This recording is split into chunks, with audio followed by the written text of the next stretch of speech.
Your instrument cluster display provides important information about systems and features. It also lets you customize a whole range of preferences. You'll find it on the instrument panel. Use the steering wheel controls to browse the menus and submenus.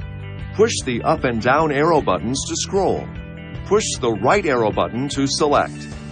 To reset the displayed information, push and hold the OK button for 2 seconds. The left arrow button takes you back to a previous menu.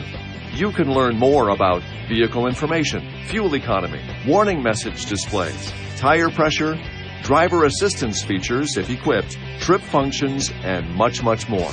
You can even adjust the display's appearance.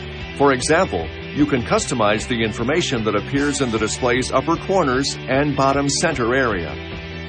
This video is not intended to take the place of your owner's manual. For complete details and other important safety information, please see your owner's information.